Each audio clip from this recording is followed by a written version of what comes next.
2023년 11월의 첫째 주 강원도 태백에서 서울 강남을 잇는 고속도로 위에는 이른 겨울 안개가 낮게 깔려 있었습니다.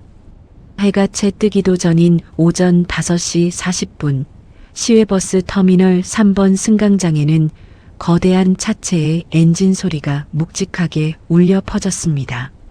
그 버스의 운전석에는 박민준이 앉아 있었습니다. 나이 46. 군더더기 없이 깎인 턱선에는 수염이 고르지 않게 자라 있었고 눈 밑에는 연한 그늘이 내려앉아 있었습니다. 15년째 같은 노선을 달리는 기사의 얼굴이란 의례 그런 것입니다. 새벽과 밤을 오가며 쌓인 피로가 표정에 녹아들어 일종의 결처럼 자리를 잡고 있습니다. 그러나 그의 눈빛은 흐리지 않고 오히려 또렷했습니다. 출발 전 점검표를 훑어보는 시선에는 습관이 아닌 책임이 담겨 있었습니다. 민준이 좌석수를 세어보니 36석 중 22석이 채워져 있었습니다. 월요일 이른 아침 첫 차의 탑승률로는 나쁘지 않은 편이었습니다. 그는 사이드 미러를 조정하고 실내 히터를 약하게 올렸습니다. 11월이면 고속도로 위는 생각보다 차갑습니다.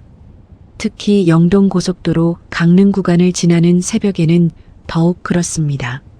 출발하겠습니다. 안전벨트 착용해 주시기 바랍니다.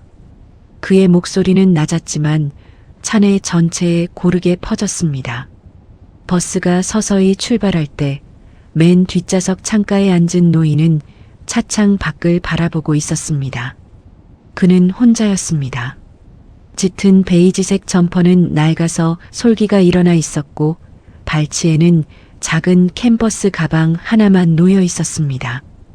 75쯤 되어 보이는 얼굴이었지만 그 눈빛에는 세상을 오랫동안 관찰해 온 사람만이 갖는 깊이가 있었습니다. 노인의 이름은 강철호였습니다.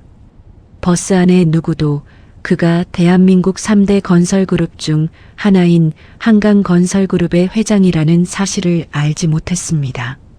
아니, 알 리가 없었습니다. 그는 오늘 아무도 모르게 이 버스에 탔고 그 이유는 그 자신만이 알고 있었습니다. 버스가 터미널을 완전히 빠져나오자 외부 온도가 영하 3도를 가리키는 계기판 숫자가 보였습니다. 민주는 뒷자리의 승객들이 추울 것으로 생각해 히터를 한 단계 더 올렸습니다.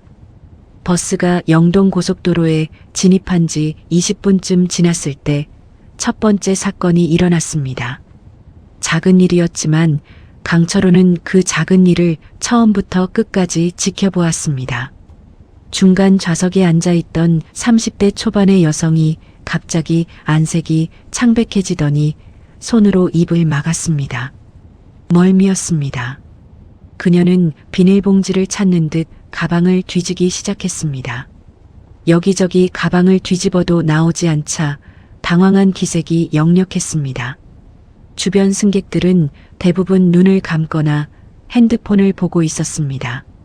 한 중년 남성이 힐끗 보더니 이어폰을 더 깊이 꽂았습니다. 보지 않은 것이 아니라 보았지만 외면한 것이었습니다. 민주는 그것을 백미러로 보았습니다. 그는 버스를 즉시 갓길에 세울 수 없었습니다. 고속도로 중간이었고 갓길 정차는 규정 위반이었습니다. 그러나 그는 인터폰에 손을 올리는 대신 옆에 작은 수납함을 열었습니다. 그곳에는 비닐봉지 2개, 물 1병, 그리고 소화제 1봉이 들어 있었습니다. 언제나 그 자리에 준비해 두는 것들이었습니다. 3번 좌석 승객분, 죄송합니다. 앞자리 승객분께서 이것 좀 뒤로 전달해 주시겠습니까? 그의 목소리가 조용히 차내를 관통했습니다. 앞좌석에 중학생 정도 되어 보이는 아이가 얼떨떨한 표정으로 민준이 건넨 봉지와 물을 받았고 뒤로 전달했습니다. 여성은 떨리는 손으로 봉지를 받아쥐었습니다. 가장 가까운 휴게소가 17분 후입니다. 조금 더 참아주시면 거기서 잠깐 쉬었다 가겠습니다. 여성은 고개를 끄덕였습니다. 눈가에 눈물이 조금 맺혀 있었습니다. 민주는 다시 전방으로 시선을 돌렸습니다. 일부러 아무렇지도 않은 표정을 유지했습니다. 그것이 그의 방식이었다. 강철호는 그 장면을 처음부터 끝까지 보았습니다. 아무 말도 하지 않고 손목에 감긴 작은 목줄을 느리게 돌렸습니다. 횡성 휴게소에서 버스는 15분간 정차했습니다. 멀미를 했던 여성은 화장실에 다녀오고 나서 민준이 있는 운전석 쪽으로 다가와 작게 고맙다고 말했습니다.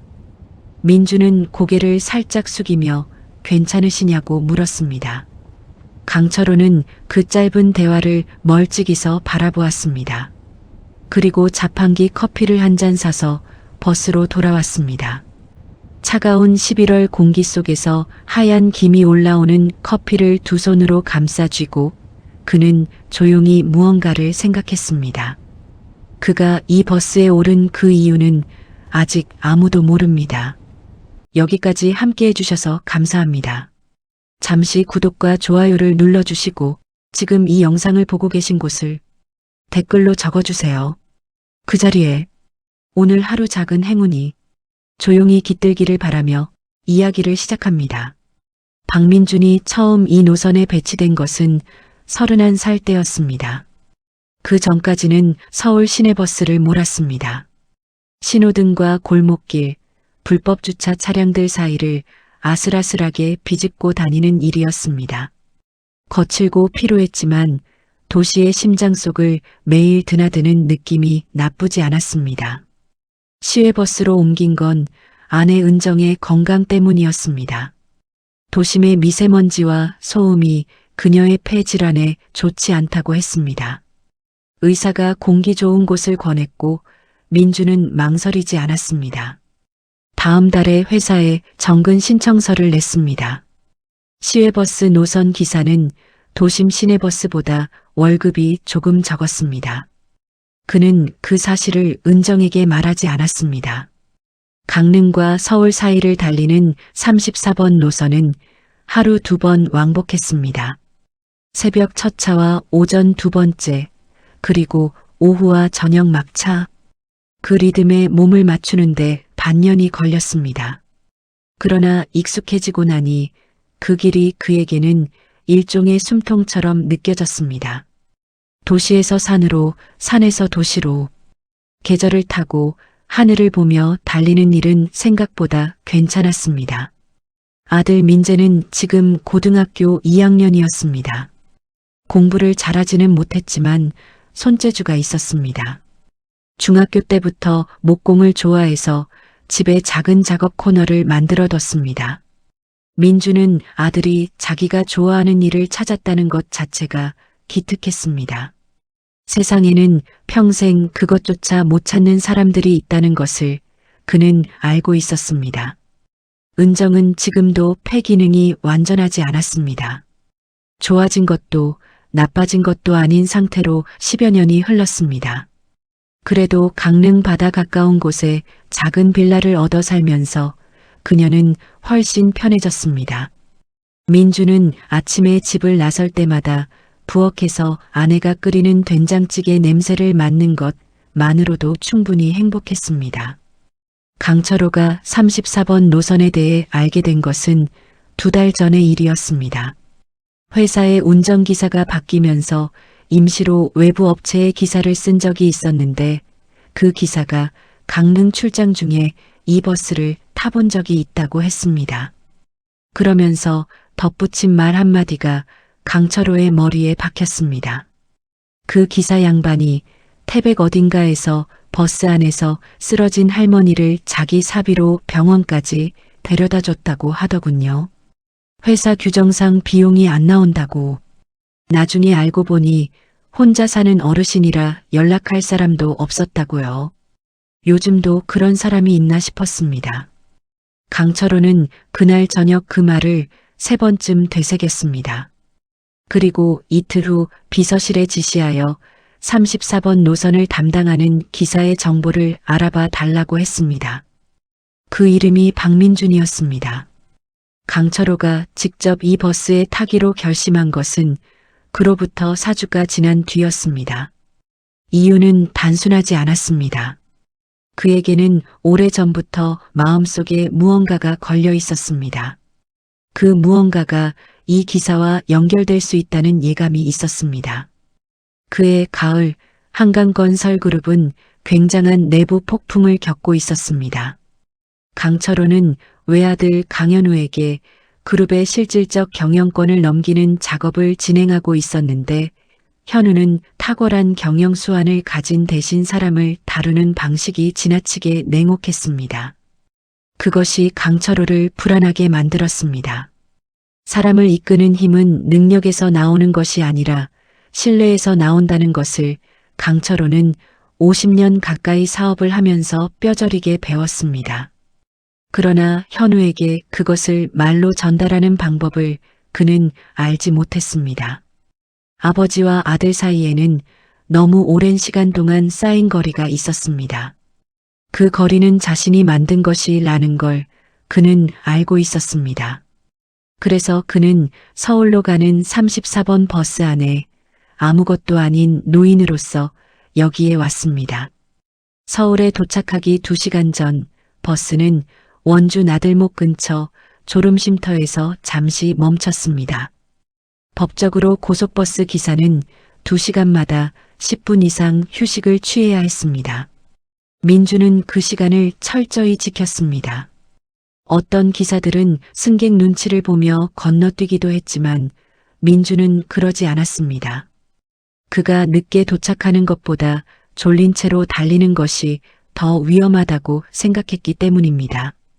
잠시 졸음쉼터에서 휴식을 취하겠습니다. 10분 후 출발합니다. 대부분의 승객들은 눈을 감거나 자리에서 일어나 기지개를 켰습니다. 강철호는 천천히 버스에서 내렸습니다. 찬 공기가 얼굴을 때렸습니다. 졸음쉼터 한쪽에는 벤치가 2개 있었고 작은 편의점이 하나 있었습니다. 민준도 차에서 내려 뒷타이어 상태를 눈으로 확인하고 차량 외부를 한 바퀴 돌았습니다. 그것도 그의 습관이었습니다. 회사 지침에는 없지만 안전을 위해 그가 늘 하는 행동이었습니다. 강철호는 벤치에 앉아 그 모습을 지켜봤습니다. 민준이 차량 점검을 마치고 편의점 쪽으로 걸어가다가 강철호와 눈이 마주쳤습니다. 민준은 자연스럽게 고개를 살짝 숙였습니다. 강철호도 고개를 끄덕였습니다. 많이 춥지요? 민준이 먼저 말을 걸었습니다. 강철호는 조금 놀랐습니다. 버스 기사가 승객에게 먼저 말을 거는 경우는 많지 않았습니다. 이 나이가 되면 추운 게 더 반갑습니다. 살아있다는 느낌이 나서. 강철호가 대답하자 민주는 피식 웃었습니다. 그리고 편의점으로 들어가 따뜻한 캔 커피 2개를 샀습니다. 돌아와서 하나를 강철호에게 건네며 말했습니다. 무료로 드리는 건 아니고요. 버스 안 쓰레기통에 버려주시면 됩니다. 강철호가 커피를 받고 아주 오랜만에 웃었습니다. 2 사람은 잠시 나란히 앉아 있었습니다. 차가운 공기와 따뜻한 커피 사이에서 말을 많이 하지 않아도 이상하지 않았습니다. 올해 이 노선 하셨어요? 15년 됐습니다. 질리지 않으세요? 민주는 잠깐 생각했습니다. 거짓말을 하지 않으려면 생각이 필요한 질문이었습니다. 질릴 때도 있지요. 근데 매일 새벽에 출발할 때 보이는 하늘이 한 번도 같은 적이 없어요. 그걸 보면 또 할만합니다. 강철호는 그 말을 듣고 잠시 아무 말도 하지 않았습니다. 그러다가 조용히 말했습니다. 나도 그런 걸 보던 때가 있었는데. 민주는 자리에서 일어나 버스 쪽으로 걸어가면서 출발합니다라고 말했습니다. 강철호는 커피를 들고 천천히 뒤를 따랐습니다. 서울 강남 터미널에 도착한 것은 오전 10시 20분이었습니다. 예정보다 3분 빨랐습니다. 민주는 도착 안내 방송을 하고 짐칸을 열어 승객들이 수화물을 챙길 수 있도록 도왔습니다. 노인들의 짐은 직접 꺼내 손에 쥐어 주었습니다. 강철호도 차에서 내려 가방을 들고 터미널 밖으로 나가다 잠깐 뒤를 돌아봤습니다. 민주는 빈 버스 안을 청소하고 있었습니다. 회사에서 지정한 청소 시간은 다음 출발 30분 전이었습니다. 지금은 도착 직후였다. 역시나 아무도 시키지 않은 일이었다. 강철호는 잠깐 그 모습을 바라보다가 천천히 돌아섰습니다. 그의 가슴 어딘가에서 오래도록 잊고 있었지만 사라지지 않은 통증 같은 것이 움직였습니다. 강철호가 처음 사업을 시작한 것은 28살이었습니다. 강원도 속초 출신의 가난한 집 막내 아들, 고졸 학력, 땅 한 평 없는 시작이었습니다. 첫 사업은 작은 건자재 도매상이었습니다. 창고 한 칸을 빌려 시멘트 포대를 나르며 몸이 부서지도록 일했습니다. 그 시절 그에게는 이연숙이라는 여자가 있었습니다. 속초시장 근처 작은 분식집 딸이었는데 맑고 조용한 사람이었습니다. 현숙은 강철호가 흑투성이 작업복을 입고 땀을 흘리며 일하는 모습을 좋아했습니다. 그녀는 그것이 그의 가장 아름다운 모습이라고 말했습니다. 당신은 일할 때가 제일 반짝거려요. 현숙의 그 말을 강철호는 아직도 기억했습니다. 50년 가까이 지난 지금도 그 목소리의 결이 귀 안에 남아 있었습니다. 그들은 결혼을 약속했지만 약속은 지켜지지 않았습니다. 강철호가 첫 번째 큰 공사 수주를 따낸 해에 서울의 거래처 사장이 자기 딸을 소개해 주었습니다. 그 딸은 서울 4년제 대학을 나왔고 집안이 탄탄했으며 사업 확장에 도움이 될 인맥을 가지고 있었습니다. 강철호는 현숙에게 편지 한 장으로 관계를 끝냈습니다. 직접 만나서 이야기할 용기가 없었습니다. 정확하게 말하면 용기보다 야망이 더 컸습니다. 그리고 그 선택은 사업적으로 옳은 선택이었습니다. 인맥과 자금은 사업을 키웠고 한강건설은 30년 만에 대기업의 반열에 올랐습니다. 그러나 집에서 강철호는 언제나 조금 낯선 사람이었습니다. 아내 박정임은 능력 있고 자존심이 강한 여자였습니다. 두 사람은 서로를 존중했지만 사랑이라는 말을 주고받은 기억이 강철호에게는 거의 없었습니다. 아들 현우가 태어났고 강철호는 회사와 현우 사이에서 늘 회사 쪽에 더 가까이 있었습니다. 현우가 16살 때 아버지에게 물었습니다. 아버지는 왜 일만 해요? 강철호는 그때 뭐라고 대답했는지 기억하지 못했습니다. 어쩌면 아무 말도 하지 않았을 것입니다. 아내 박정임은 10년 전 암으로 세상을 떠났습니다. 임종 전 그녀가 마지막으로 한 말이 생각납니다. 철호 씨, 당신은 좋은 사업가였어요. 그걸로 충분해요. 충분했는지 아닌지는 그녀가 결정할 일이 아니었습니다. 그러나 강철호는 그 말을 들은 순간 처음으로 자신이 무엇을 잃어버렸는지 느꼈습니다. 잃어버린 것이 너무 많아서 어디서부터인지 셀 수가 없었습니다. 그리고 편지 한 장으로 떠나보낸 이연숙을 떠올렸습니다. 그 뒤로 5년이 지나 강철호는 우연히 현숙의 소식을 들었습니다. 그녀는 강릉에서 혼자 살고 결혼은 했지만 일찍 사별하여 자녀는 없었습니다. 작은 꽃집을 운영하고 있다고 전해 들었습니다. 강철호는 연락하지 않았습니다. 그냥 그 사실을 가슴 어딘가에 넣어두었습니다. 그리고 그것이 그를 이 버스에 타게 만든 이유의 반이었습니다. 나머지 반은 아들 현우였습니다. 강철호는 이제 75이었습니다. 몸이 예전 같지 않다는 것을 스스로 알았습니다. 경영 일선에서 물러날 날이 멀지 않았지만 현우에게 경영권을 넘기기 전에 그는 사람다운 사람이 무엇인지를 확인하고 싶었습니다. 그것을 확인하는 방법은 그가 살아오면서 하나밖에 배우지 못했습니다. 권력도 돈도 지위도 없는 자리에 직접 서보고 다른 사람들이 그 자리에서 어떻게 살아가는지를 보는 것입니다. 박민준은 그 자리에서 살아가고 있었습니다. 민준이 속해 있는 동해 고속버스 주식회사는 중견 규모의 시외버스 운영사였습니다. 사원수 약 230명, 노선수 17개, 본사는 강릉에 있었습니다. 회사는 민준이 다니기 시작한 15년 전보다 규모가 줄어 있었습니다. 수익이 나지 않는 노선 3개를 정리했고 전세버스 부문을 없앴습니다. 대표이사 김성규는 48배 나이의 오너, 회장의 사위로 자리를 차지한 사람이었습니다. 능력이 없다고 할 수는 없었지만 사람을 보는 시각이 단순했습니다.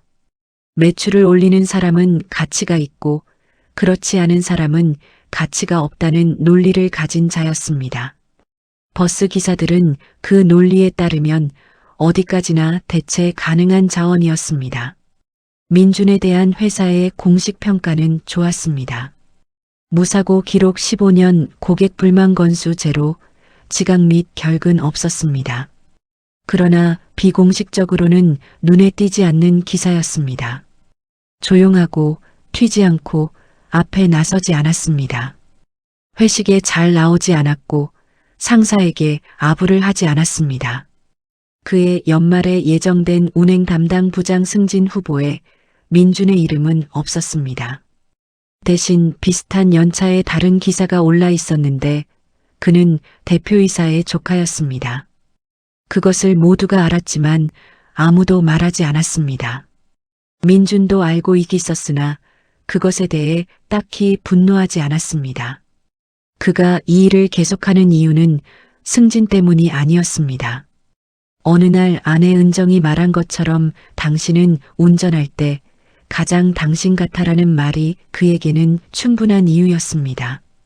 강철호가 2번째 버스를 탄 것은 그로부터 일주일 후였습니다. 이번에는 서울에서 강릉으로 가는 방향이었습니다. 역시 34번 노선, 역시 민준이 운전하는 첫 번째 차였습니다. 강철호는 이번에는 중간 좌석에 앉았습니다. 버스가 출발하고 30분이 지났을 때 강철호는 가방을 뒤지다가 지갑을 꺼냈습니다. 그리고 일부러 지갑을 바닥에 떨어뜨렸습니다. 5만 원짜리 돈이 몇 장 흘러나왔습니다. 민준은 백미러로 그것을 보았습니다. 그는 가장 가까운 안전구간에서 조심스럽게 속도를 줄이고 내부 방송을 켰습니다. 뒷좌석 어르신, 지갑을 떨어뜨리신 것 같습니다. 확인해 보시겠어요? 강철호는 천천히 몸을 기울여 지갑을 집어 돈을 주워 담았습니다. 옆에 앉은 젊은 남자가 도와줬습니다. 강철호가 돈을 세어보는 척하다가 말했습니다. 한 장 없는 것 같은데? 실제로는 없는 것이 아니라 강철호가 만든 상황이었습니다. 그는 어떤 반응이 나올지 지켜보고 싶었습니다. 옆에 앉은 젊은 남자는 잠깐 눈을 피했습니다. 그가 지갑을 집는 것을 도운 사람이었습니다. 민준은 방송을 다시 켰습니다. 잠시 후 갓길에 안전하게 세울 수 있는 곳에서 한번 확인하겠습니다. 승객분들 조금만 기다려주세요. 5분 후 버스는 갓길에 잠시 섰습니다. 민준이 직접 뒤로 내려와 좌석 주변을 확인했습니다. 강철호의 좌석 아래, 앞좌석 밑에 5만 원짜리 한 장이 끼어 있었습니다. 민준이 그것을 집어 강철호에게 건네며 말했습니다. 여기 있었습니다. 확인해 보세요. 강철호가 돈을 받고 조용히 말했습니다. 젊은 사람이 세심하네요. 민준은 웃지 않고 고개만 숙이고 다시 운전석으로 돌아갔습니다. 강철호는 그 5만 원을 손에 쥔 채 한참 동안 바라보았습니다. 그 돈보다 더 중요한 것을 방금 확인한 것이었습니다. 그 주 금요일 강철호는 한강건설그룹 본사 집무실에서 비서실장 이태준을 불렀습니다. 이태준은 20년 동안 강철호 회장의 곁에서 일한 50대 초반의 빈틈없는 사람이었습니다.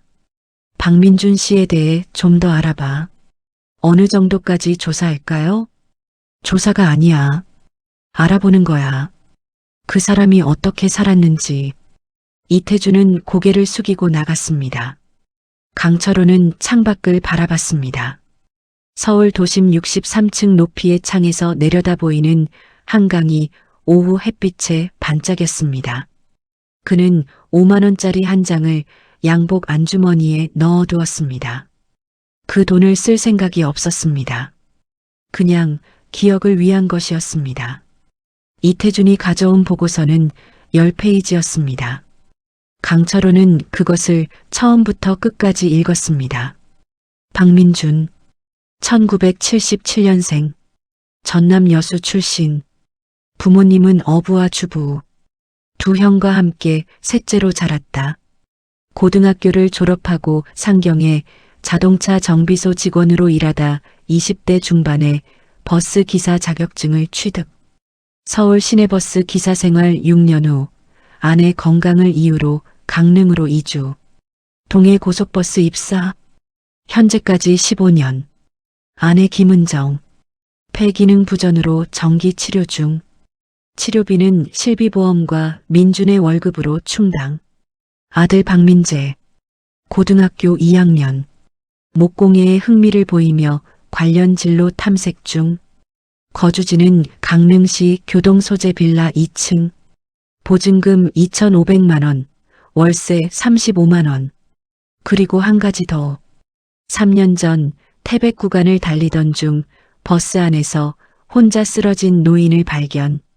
가족 연락이 되지 않자 직접 구급대와 함께 병원까지 동행. 이후 나흘간 병원 측의 비용 확인 문제로 치료가 지연되는 상황에서 민준이 자신의 카드로 선불 치료비 70만 원을 결제. 나중에 노인의 가족이 돌려줬지만 그 전까지 민준은 그 사실을 회사에도 말하지 않았다. 강철호는 보고서를 내려놓고 창밖을 오래 바라봤습니다. 세상에는 두 종류의 사람이 있었습니다. 자기 것을 지키기 위해 남을 이용하는 사람과 자기 것을 써서 남을 지키는 사람. 강철호는 전자였습니다. 50년 동안 그렇게 살았고 그것이 옳은 방식이라고 믿었습니다. 지금 그 믿음이 조금씩 흔들렸습니다. 그날 저녁 강철호는 이상하게도 이현숙을 생각했습니다. 그리고 편지를 꺼냈습니다. 편지라기보다는 낡은 노트의 한 페이지였습니다. 50년 전에 현숙이 강철호에게 써준 글이었습니다. 강릉에 처음 출장을 갔을 때 현숙의 꽃집 앞에서 망설이다가 결국 들어가지 못하고 돌아온 날 밤에 호텔방에서 가방 깊은 곳에서 꺼낸 것이었습니다. 그 이후 늘 지갑 뒤편에 넣어 다녔습니다. 노트 종이는 오래되어 누렇게 변한 노트에 적힌 내용은 참 따뜻했습니다. 당신이 힘들 때 나는 당신 곁에 있겠어요. 잘 될 때는 당신 자신이 있으면 되니까. 현숙은 자기가 필요한 자리를 정확하게 알고 그 자리에만 있으려는 사람이었습니다. 강철호는 성공이 가져다주는 화려한 자리들이 그것보다 더 중요하다고 생각했습니다. 그러나 그 화려한 자리들에는 결국 아무도 남지 않았습니다. 아내는 가고 아들은 멀어지고 남은 것은 건물들과 통장뿐이었습니다. 현숙은 지금 그 꽃집에서 어떻게 살고 있을까 강철호는 눈을 감고 생각했습니다. 눈물이 날 것 같았지만 나오지 않았습니다. 그 주에 강철호는 아들 강현우와 식사를 했습니다. 47의 현우는 언제나처럼 깔끔한 정장 차림이었고 이야기는 대부분 사업 이야기였습니다. 현우는 강릉 인근의 부지를 대규모로 매입하여 복합개발 단지를 만들려는 계획을 설명했습니다. 투자 규모, 예상 수익, 지방정부와의 협상 진행 상황까지 물 흐르듯 이야기했습니다. 강철호는 듣다가 물었습니다. 그 부지에 살고 있는 사람들은? 현우가 잠깐 멈췄습니다. 세입자들은 법적 기준에 따라 이주 지원비 줍니다. 다 처리했어요.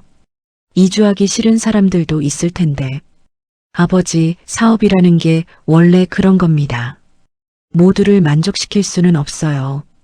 강철호는 더 이상 말하지 않았습니다. 현우의 말이 틀린 것은 아니었지만 무언가가 모자랐습니다. 강철호가 40년 전에 비슷한 말을 했던 기억이 났습니다. 그래서 지금 이 자리에 그가 이렇게 앉아 있었습니다. 강철호가 세 번째로 34번 버스를 탄 것은 12월 초였습니다. 이번에는 사전 준비를 더 했습니다.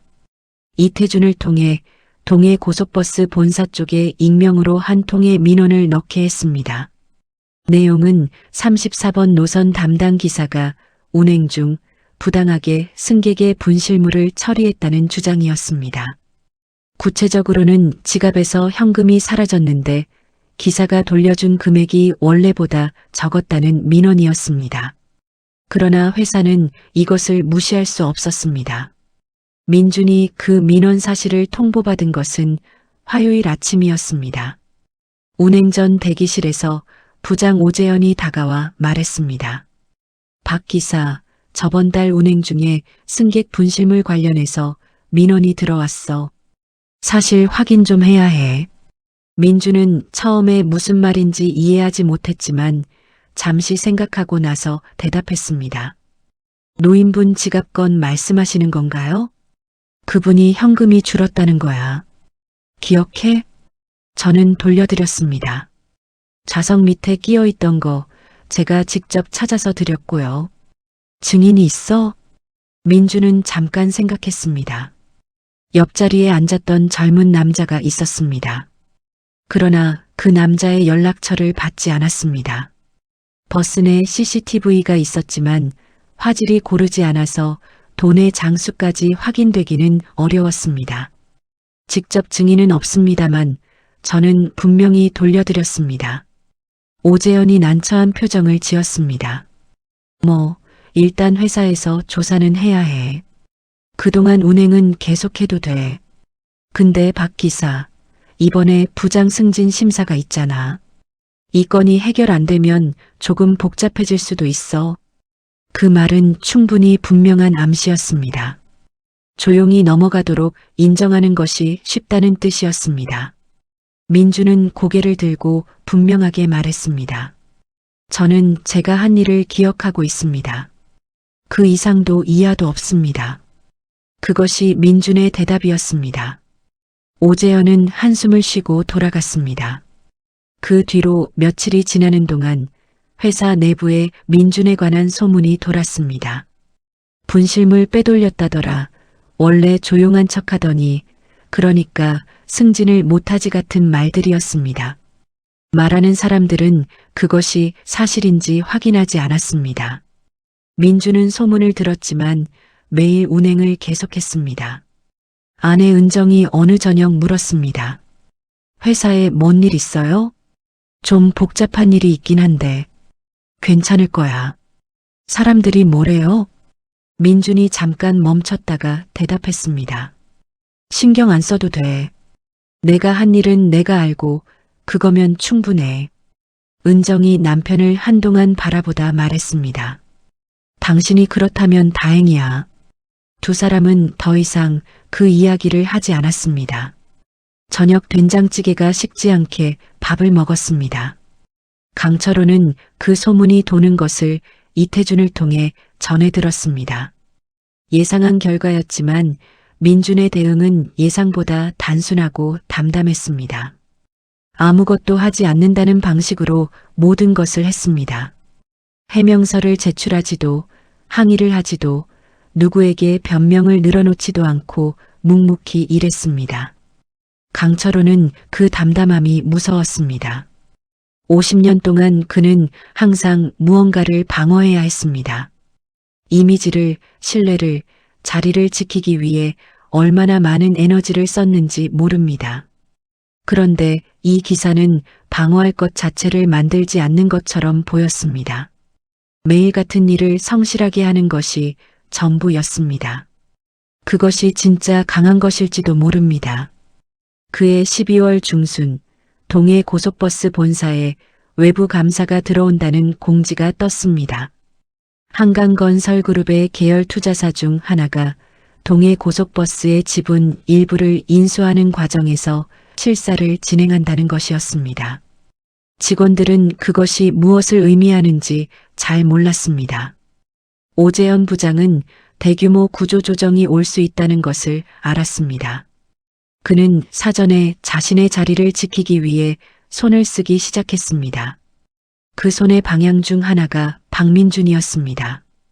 오재현은 대표이사 김성규에게 직접 보고했습니다.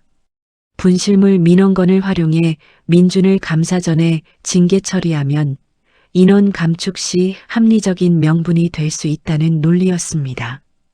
감사팀에도 미리 그 건을 언급해두면 더 깔끔하다고 했습니다. 김성규는 잠깐 생각하다가 고개를 끄덕였습니다. 그에게 민준은 그냥 숫자 중 하나였습니다. 명분이 있으면 해. 대신 나중에 법적 문제 없게 해. 네, 알겠습니다. 그 대화가 있던 날 민준은 강릉과 서울을 왕복하는 11시간 운행을 마치고 집에 돌아와서 아들 민재의 목공 작품을 구경했습니다. 작은 나무 상자였습니다. 아직 다듬어지지 않아 거칠었지만 비례가 나쁘지 않았습니다. 아빠, 뚜껑도 맞춰볼게. 그래. 민주는 그날 밤 아들이 잠든 뒤에 부엌에서 물을 한 잔 마셨습니다. 회사에서 무슨 일이 벌어지고 있는지 그는 어느 정도 알았습니다. 직접 들은 것이 아니지만 회사의 분위기로 느낀 것이었습니다. 그는 두렵지 않았습니다. 두려움보다 먼저 오는 것은 피로였습니다. 그리고 피로보다 먼저 오는 것은 아직 내일도 달릴 노선에 대한 생각이었습니다. 내일도 첫 차는 새벽 5시 40분입니다. 영동 고속도로 날씨 확인해야겠다는 것이 마지막 생각이었습니다. 이틀 후 민주는 인사팀으로 불려갔습니다. 징계위원회 개최 통보였습니다. 이유는 분실물 처리 부적절 혐의. 소명 기한은 일주일이며 징계 결과에 따라 감봉 또는 정직 처리가 될 수 있다고 했습니다. 민준이 인사팀 과장에게 물었습니다. 민원인이 직접 주장하는 건가요? 그건 저도 자세히는 모릅니다. 저는 돌려드렸습니다. 알겠습니다. 소명서 기한 내에 제출해 주시면 됩니다. 민주는 사무실을 나와 복도에서 잠깐 서 있었습니다. 그리고 다시 걸어서 차고지로 갔습니다. 오늘 오후 차 배차가 그의 이름으로 되어 있었습니다. 그는 운전석에 앉아 시동을 걸고 출발했습니다. 그날 저녁 이태준의 전화를 받은 강철호는 오래 침묵했습니다. 회장님, 그 기사 징계위 올라갔습니다. 민원건 활용해서 인사 압박 들어온 것 같습니다. 강철호는 전화를 끊고 창가에 섰습니다.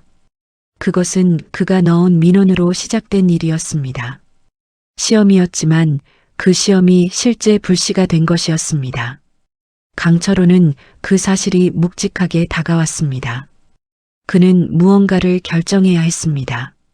그리고 그것은 생각보다 쉬운 결정이 아니었습니다. 만약 지금 개입하면 그 개입이 또 다른 영향력의 행사입니다. 도와주는 것과 지배하는 것 사이의 경계가 흐릿해집니다. 그러나 개입하지 않으면 자신이 만든 상황으로 인해 한 사람이 부당하게 피해를 입는다는 걸 알고 있었습니다. 강철호는 이태준에게 다시 전화했습니다.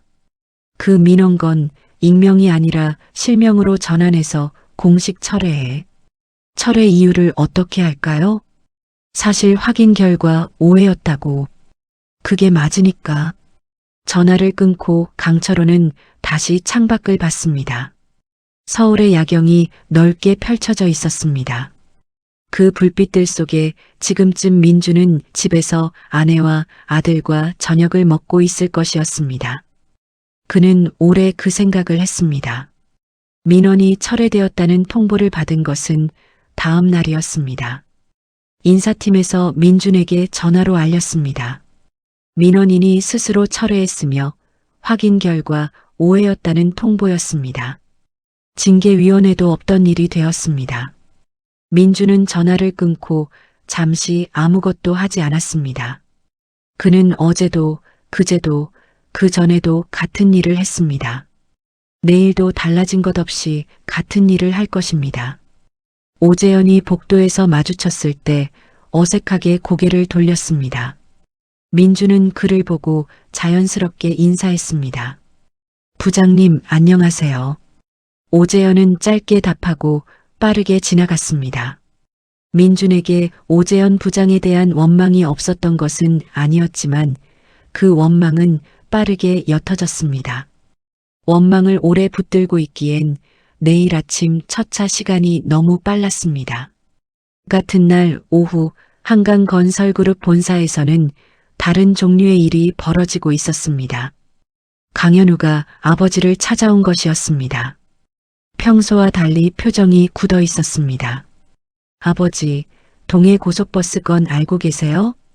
강철호는 차를 한 모금 마시고 대답했습니다. 어느 건? 지분 인수건이요. 현재 진행 중인데 내부적으로 인사 문제가 좀 있어서 감사팀이 확인 요청을 했습니다. 근데 아버지 비서실에서 특정 민원건을 철회하라고 지시를 내렸다더군요. 그건 제 권한 밖의 일을 하신 겁니다. 현우의 목소리는 차분했지만 날이 서 있었습니다. 강철호는 그 눈을 바라봤습니다. 철회한 게 맞아. 이유가 뭡니까? 민원이 사실이 아니었으니까. 아버지가 직접 확인하셨습니까? 그래. 현우는 잠깐 멈췄습니다. 아버지가 직접 그 버스에 여러 차례 탔다는 보고를 비서실로부터 들은 것이 이 무렵이었습니다. 그러나 그 의도를 그는 아직 알지 못했습니다. 아버지, 감사 과정에서 외부 개입이 있으면 절차가 복잡해집니다. 설령 옳은 일이라도. 현우야. 강철호가 조용히 말했습니다. 현우가 멈췄습니다. 옳은 일이라서 한 거야. 그리고 그 판단은 내가 한 거고 그 정도는 내가 아직 할 수 있어. 현우는 한동안 아버지를 바라봤습니다. 그리고 아무 말 없이 자리에서 일어났습니다. 다음에는 알려주세요. 그것이 그가 할 수 있는 최선의 양보였습니다. 그날 밤 강철호는 잠이 오지 않아 오래 생각했습니다. 그는 현우에게 건물과 회사와 지분은 이미 물려줄 준비가 되어 있었습니다. 그러나 그것 말고는 그가 살아오면서 배운 것들 중에 진짜 귀한 것이 무엇이었는지 그는 지금에서야 정리를 시작하고 있었습니다. 박민주는 아무것도 가지지 않은 채로 아무것도 잃지 않았습니다. 어떻게 그것이 가능한지 강철호는 이해하기 시작했습니다. 그 사람은 자기 바깥의 것들로 자기를 만들지 않았습니다. 자기 안의 것들로 자기를 만들었습니다. 그러니까 바깥이 흔들려도 안이 흔들리지 않았던 것입니다. 강철호는 젊은 시절 이연숙을 떠나보낸 날 밤을 기억했습니다. 그때 그는 자기 안에 무언가를 버리고 자기 바깥의 무언가를 선택했습니다. 그 선택이 틀렸다고 지금 와서 말하기는 어려웠습니다. 그러나 그 선택이 가져다 준 것들과 그 선택이 가져가 버린 것들 중에 무엇이 더 컸는지는 이제 알 것 같았습니다. 그는 이틀 후에 마지막으로 다시 34번 버스를 탈 것입니다. 12월 이른 아침 안개가 영동 고속도로 전 구간에 깔려 있었습니다. 기상청은 안개주의보를 내린 상태였습니다. 민주는 평소보다 속도를 20% 낮추었습니다. 예정 도착 시간보다 25분 늦을 수 있다는 방송을 했습니다. 승객들은 날씨가 좋지 않으니 별 불만이 없었습니다. 강철호가 버스에 오른 것은 오전 6시 정각이었습니다. 이번에는 맨 앞줄 창가 좌석이었습니다. 운전석 바로 뒤. 민준이 출발 전 점검을 하면서 그 자리에 앉은 노인을 보았습니다. 어디서 본 얼굴이라고 생각했지만 새벽 5시 40분 첫 차에는 고정적으로 타는 승객들이 몇 있어서 대수롭지 않게 넘겼습니다. 버스가 출발하고 30분쯤 지났을 때 강철호가 조용히 말했습니다. 기사님, 잠깐 이야기할 수 있을까요? 민주는 전방에서 눈을 떼지 않은 채 대답했습니다. 운행 중에는 대화가 어렵습니다. 휴게소 정차 때 이야기하시면 될까요? 네, 그렇게 하죠. 강철호는 창밖을 바라봤습니다. 안개 속에서 고속도로가 회색으로 흘렀습니다. 그 회색이 이상하게 아름다웠습니다. 횡성 휴게소에서 버스가 정차했습니다.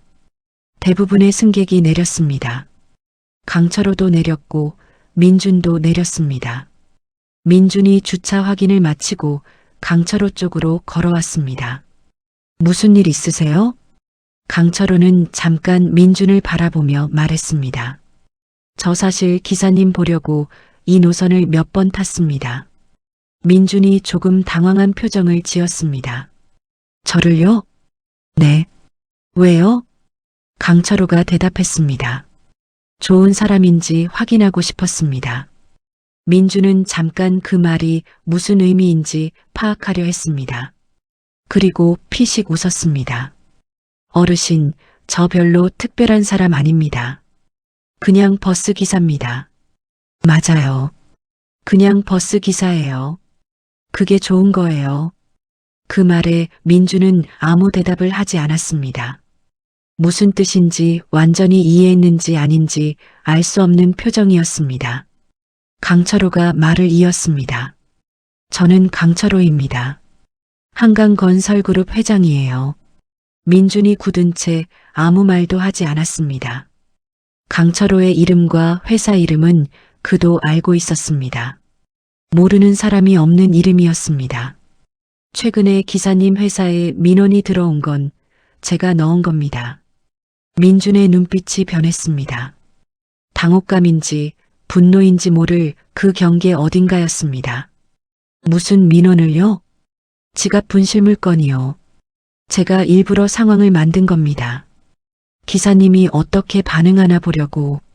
그리고 그게 나중에 회사 내부 압박으로 이어진 것도 알고 있습니다. 그래서 철회했어요. 민주는 아무 말도 하지 않았습니다. 강철호가 말을 이었습니다. 사과드립니다. 제 방식이 틀렸습니다. 긴 침묵이 흘렀고 강철호는 그 침묵을 기다렸습니다. 민주는 화를 낼 권리가 있었습니다. 그러나 민주는 화를 내지 않았습니다. 그는 멀리 안개 속을 바라보다가 말했습니다. 왜 그런 방식을 쓰셨어요? 오래 그렇게 살아서요. 그 대답이 민준을 조금 무장해제시켰습니다. 변명이 아니었습니다. 그 결과로 저는 징계받을 뻔했고요. 압니다. 압니다. 로 끝나지는 않죠. 맞아요. 강철호는 양복 안주머니에서 두꺼운 봉투를 꺼냈습니다. 이걸 드리려고 왔습니다. 민준이 봉투를 보며 물었습니다. 뭡니까? 기사님과 기사님, 아내분 의료비에 보탤 수 있는 금액입니다. 사과의 의미이기도 하고 제가 개인적으로 드리고 싶은 것이기도 합니다. 민준은 봉투를 받지 않았습니다.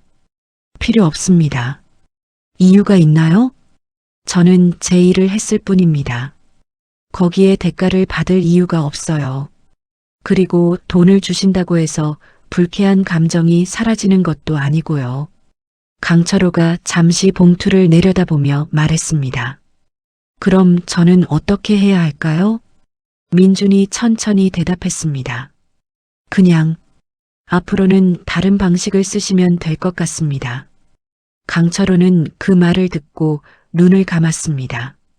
눈을 뜰 때 그의 눈이 붉어져 있었습니다. 눈물은 없었습니다. 그러나 눈물보다 더 깊은 것이 거기 있었습니다. 버스가 다시 출발했습니다. 두 사람은 각자의 자리에 앉았습니다. 강철호는 맨 앞 창가에, 민주는 운전석에. 안개는 여전했지만 조금씩 걷히고 있었습니다. 서울 강남 터미널에 도착한 것은 오전 11시 3분이었습니다. 안개 속에서도 민준의 운전은 흔들리지 않았습니다. 승객들이 내리는 동안 강철호는 맨 마지막에 내렸습니다.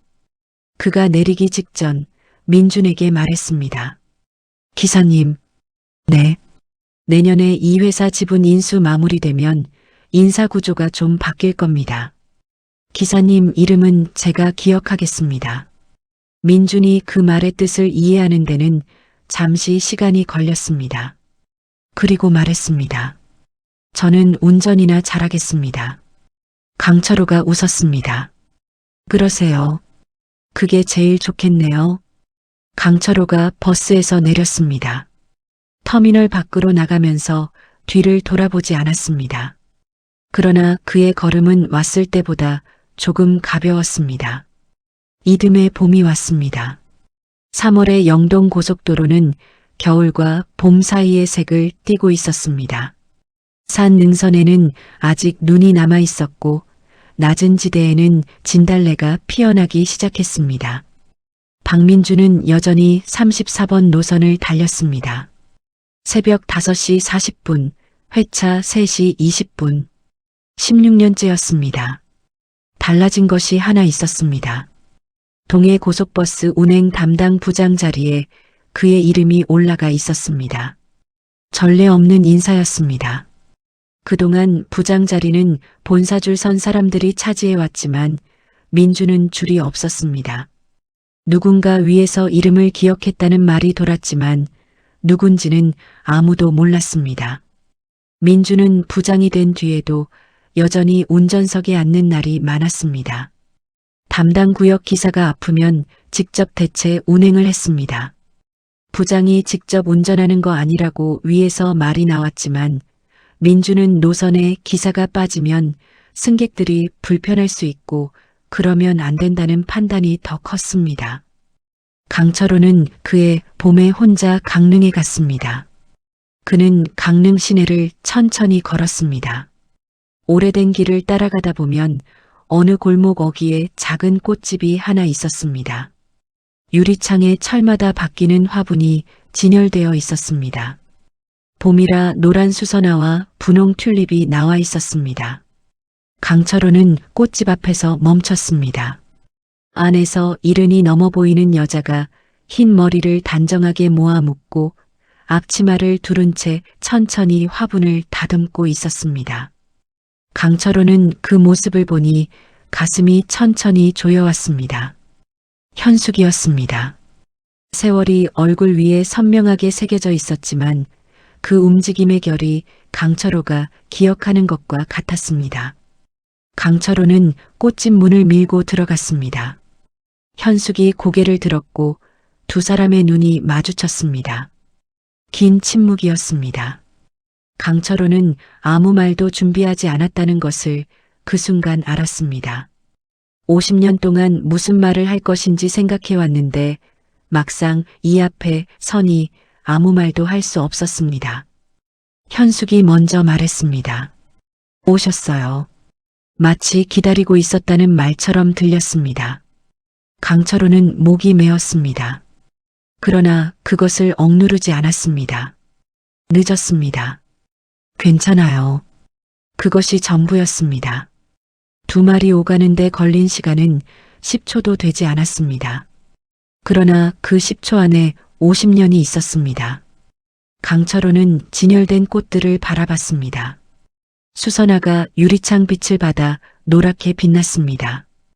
꽃 한 다발만 사겠습니다. 어디 드릴 데 있으세요?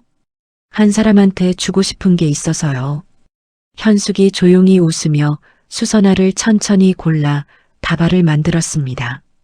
강철호는 그 다발을 받아들었습니다. 꽃의 향기가 코에 닿았습니다. 언제 마지막으로 꽃향기를 맡았는지 기억나지 않았습니다. 현숙이 말했습니다. 또 오세요. 강철호가 말 대신 고개를 숙였습니다. 그날 저녁 강철호는 서울로 돌아가는 34번 버스에 올랐습니다. 오후 4시 10분 출발편이었습니다. 운전석에 민준이 앉아 있었습니다. 부장 발령이 났음에도 직접 운전하는 날이었습니다. 강철호가 탈 때 민준과 눈이 마주쳤습니다. 민준이 먼저 고개를 살짝 숙였습니다. 강철호도 고개를 숙였습니다. 두 사람은 아무 말도 하지 않았지만 이번의 침묵은 지난번의 것과 달랐습니다. 무언가가 정돈된 사람들 사이의 침묵이었습니다. 강철호는 창가 좌석에 앉아 수선화 다발을 무릎 위에 올려놓았습니다. 꽃이 이상하게 잘 어울리는 노인이라고 옆자리의 젊은 여성이 생각했습니다. 버스가 출발했습니다. 영동 고속도로 위로 봄의 석양이 길게 깔렸습니다. 민주는 전방을 보며 달렸습니다. 산 능선을 타고 오렌지빛이 번졌고 하늘은 보랏빛으로 물들기 시작했습니다. 민준이 처음에 말했던 것처럼 매일 새벽 이 하늘은 한 번도 같은 적이 없었습니다. 저녁도 마찬가지였습니다. 강철호는 창밖을 바라봤습니다. 오랜만에 아무것도 계획하지 않고 아무것도 결정하지 않고 그냥 창밖을 보았습니다. 수선화 향기가 옅게 올라왔습니다. 그가 이 버스에 처음 탔을 때 찾으려 했던 것이 무엇인지 이제 알 것 같았습니다. 사람을 알아보는 눈이었습니다. 그 눈은 박민준에게서 배웠습니다. 거창한 가르침이 아니라 새벽 첫 차에 히터를 켜고 멀미하는 승객에게 봉지를 건네고 쓰러진 노인을 혼자 병원까지 데려다주는 그 작은 행동들에서 배웠습니다. 그리고 그것은 50년 전에 자신이 가지고 있었다가 잃어버린 것이기도 했습니다. 강남 터미널에 도착했을 때 민준의 방송이 울렸습니다. 강남 고속버스 터미널 도착했습니다. 긴 시간 함께 해주셔서 감사합니다. 짐 꼭 챙기시고 안전하게 내리시기 바랍니다. 늘 하는 방송이었습니다. 긴 시간 함께 해주셔서 감사합니다. 그것은 오늘의 승객들에게 하는 말이기지만 강철호에게는 조금 다른 무게로 닿았습니다. 인생의 어느 긴 구간을 지나오면서 정류장마다 내리고 타는 사람들과 함께 해준 모든 것에 대한 인사처럼 들렸습니다. 강철호는 마지막으로 내렸습니다. 민준이 뒷짐을 지고 서서 승객들이 짐을 찾는 것을 돕고 있었습니다. 강철호가 지나치다가 멈췄습니다. 기사님, 네, 좋은 드라이브였습니다. 민준이 잠깐 강철호를 바라봤습니다. 그리고 말했습니다. 또 타세요. 강철호가 웃었습니다. 그리고 수선화를 손에 들고 저녁 불빛이 켜지기 시작하는 터미널 밖으로 걸었습니다. 오늘 이야기 여기서 마무리 짓겠습니다. 이 이야기를 보셨다면 오늘 하루 당신 삶에도 봄이 왔으면 합니다. 영상이 좋으셨다면 구독과 좋아요 부탁드립니다. 댓글로 오늘 이야기 중 어떤 장면이 가장 마음에 남으셨는지 알려주세요. 여러분 이야기가 다음 이야기의 힘이 됩니다. 다음 이야기에서도 찾아오겠습니다. 감사합니다.